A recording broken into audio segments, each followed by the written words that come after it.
बहुत प्राचीन समय की बात है जब पृथ्वी स्वर्ग और पाताल के बीच का संतुलन आज जैसा स्थिर नहीं था। उस समय देवताओं की संख्या अधिक थी, पर हर देवता पूजा के योग्य नहीं माना जाता था। कुछ ऐसे भी देव थे जो न युद्ध के लिए जाने जाते थे, न वरदान देने के लिए, न ही किसी बड़े यज्ञ में उनका नाम लिया जाता था। ऐसे ही देवताओं में एक देवता थे, अनाग्नि। अनाग्नि अग्निदेव के समान तेजस्वी नहीं थे, न ही सूर्य की तरह प्रकाश फैलाते थे।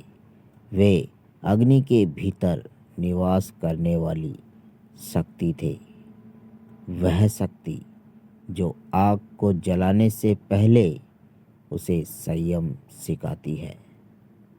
वे विनाश नहीं, संयम की ज्वाला थे। उनका कार्य था कि संसार की कोई भी अग्नि सीमा से बाहर न जाए, चाहे वह यज्ञ की हो, युद्ध की हो या मनुष्य के हृदय में जलने वाली कामना की।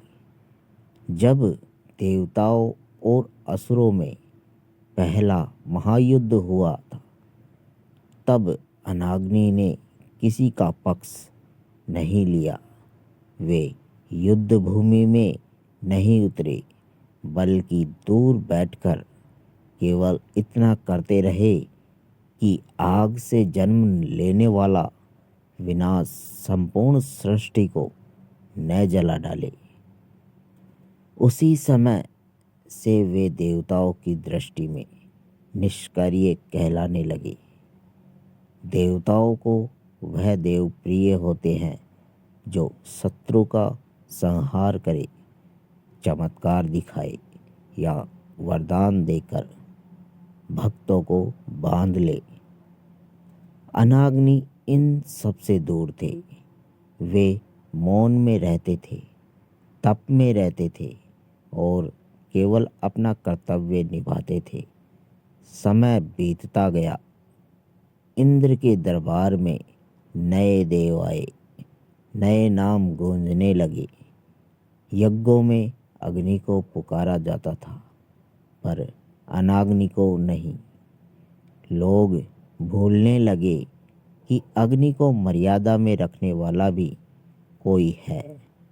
एक दिन ब्रह्मा ने सृष्टि का निरीक्षण करते हुए देखा कि पृथ्वी पर अग्नि का स्वरूप बदल रहा है। जंगलों में आग नियंत्रित होने लगी थी, यज्ञ हिंसा में बदलने लगे थे और मनुष्य के भीतर की इच्छाएं क्रोध बनकर बाहर फूटने लगी थी। ब्रह्मा ने विष्णु और महेश से कहा, संतुलन डगमगा रहा है। विष्णु ने ध्यान लगाया, पर कारण स्पष्ट नहीं दिखा। शिव मौन रहे। उसी क्षण एक वृद्ध ऋषि तपस्या करते हुए भस्म हो गए। उनका यज्ञ अग्नि ने ही उन्हें निगल लिया। यह घटना साधारण नहीं थी। यह संकेत था कि कोई शक्ति अनुपस्थित है। तभी शिव ने नेत्र खोले और कहा, अनाग्नि को बुला दिया गया है। देवताओं को स्मरण आया, हाँ, ऐसा एक देव था, पर उन्हें लगा उसकी आवश्यकता अब क्या। इंद्र ने कहा, वह तो कभी हमारे युद्धों में काम ही नहीं आया। शिव का स्वर गंभीर था, जो दिखाई नहीं देता वही सबसे अधिक आवश्यक होता है। पर देवताओं ने उस चेतावनी को गंभीरता से नहीं लिया। धरती पर इसका परिणाम भयानक होने लगा। अग्नि केवल लकड़ी नहीं जलाने लगी, वह संबंध जलाने लगी, विचार जलाने लगी और अतः मनुष्यता जलने लगी। युद्ध छोटे छोटे कारणों पर होने लगे। राजा यज्ञ के नाम पर प्रजा को होम करने लगे। अग्नाग्नि यह सब देख रहे थे।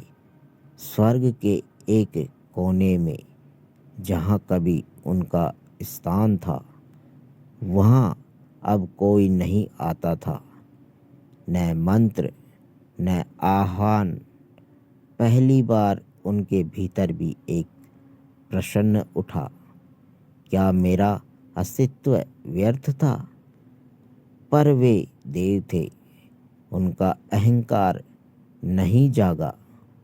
उन्होंने निर्णय लिया, यदि देव मुझे भूल गए हैं तो मैं मनुष्य के बीच रहूंगा।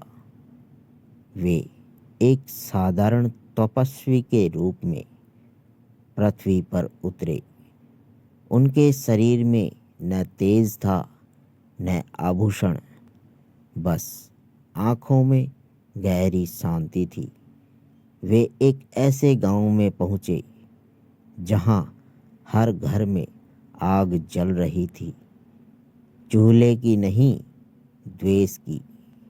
भाई भाई से लड़ता था, पुत्र पिता से और राजा प्रजा से। अनाग्नि वहीं बैठ गए। एक बालक उनके पास आया और बोला, बाबा, आग हमें क्यों जलाती है? अनाग्नि मुस्कुराए और बोले, क्योंकि हमने उसे दिशा देना छोड़ दिया है। उन्होंने बालक को सिखाया कि आग को कैसे नियंत्रित किया जाए। धीरे धीरे लोग उनके पास आने लगे। वे किसी को वरदान नहीं देते थे, बस एक बात कहते थे, हर शक्ति सीमा मांगती है। गांव बदलने लगा। यज्ञ फिर शुद्ध होने लगे, झगड़े कम होने लगे। पर जैसे ही परिवर्तन होता है, सत्ता को भय लगता है। राजा ने सुना कि कोई साधु लोगों को संयम सिखा रहा है। राजा को यह अच्छा नहीं लगा। उसे लगा लोग उसकी आज्ञा से अधिक उस साधु की बात मानने लगे हैं। राजा ने आदेश दिया, इस साधु को अग्नि परीक्षा दो। अनाग्नि को विशाल अग्निकुंड में धकेल दिया गया। लोग चीख उठे, पर अग्नि शांत हो गई। वह जल नहीं रही थी, वह झुक गई थी। उस क्षण राजा कांप गया। उसने समझ लिया कि यह कोई साधारण तपस्वी नहीं है। अनाग्नि अग्नि से बाहर आए और बोले, मैं वही हूँ जिसे तुमने पूजा तो पर याद नहीं रखा। राजा ने चरणों में गिरकर क्षमा मांगी, पर अनाग्नि ने कहा, मेरा पूजन नहीं, मेरी शिक्षा याद रखो। इतना कहकर वे लुप्त हो गए। उस दिन के बाद से अग्नि फिर मर्यादा में रहने लगी, पर मनुष्य ने संयम के साथ उस घटना को भी कहानी बना दिया। वे देवताओं ने भी अनाग्नि को फिर से स्मरण नहीं किया। आज भी जब आग सीमा तोड़ती है, जब क्रोध विवेक जला देता है, तब शक्ति हिंसा बन जाती है। तब कहीं न कहीं अनाग्नि मौन होकर खड़े होते हैं। वे आज भी भूले हुए हैं, पर सृष्टि आज भी उन्हीं के संतुलन पर टिकी है। तो दोस्तों, आपको यह कहानी अच्छी लगे तो लाइक ज़रूर करें और ऐसी ही और कहानियाँ सुनने के लिए आप हमारे चैनल को सब्सक्राइब ज़रूर कीजिए। तो मिलते हैं एक नई कहानी के साथ। धन्यवाद।